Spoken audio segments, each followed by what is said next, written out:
Ever wondered how many people are actually using the Stash app? It's a popular investment app, but is it as popular as we think? Let's dive into the numbers and find out. What is Stash? Briefly explain what Stash is and how it works for those who may be unfamiliar. Popularity and growth. Discuss the app's rise in popularity and its growth over the years. Mention any notable milestones or partnerships. User demographics. Explore the typical Stash user. Who are they? What are their age, income, and investment goals? The numbers. User base. Present the most recent data on the total number of Stash users. Use visuals like charts or graphs to make the information more engaging.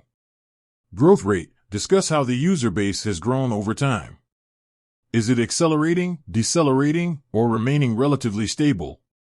Comparison to competitors. Compare Stash's user base to other popular investment apps like Robinhood, Acorns, or Wealthfront.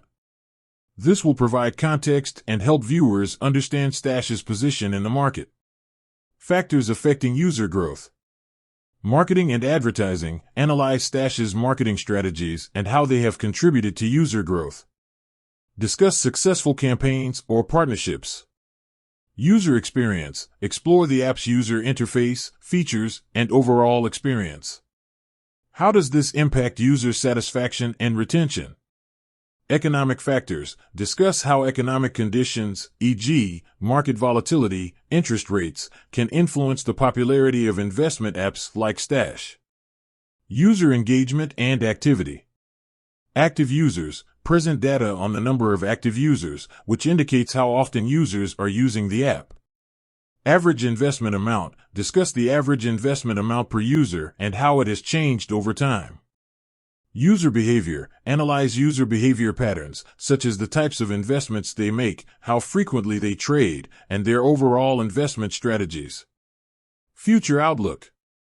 Growth projections. Discuss potential future growth for Stash based on current trends and industry forecasts. Challenges and opportunities. Identify potential challenges that Stash may face and explore opportunities for future growth. Recap key points. Summarize the main findings from the video, including the total number of Stash users, growth trends, and key factors affecting user growth. Final thoughts. Offer your final thoughts on the popularity of Stash and its future prospects. Call to action. Encourage viewers to share their thoughts on Stash in the comments section and subscribe for more investment-related content. With that said, thanks for watching and until next time.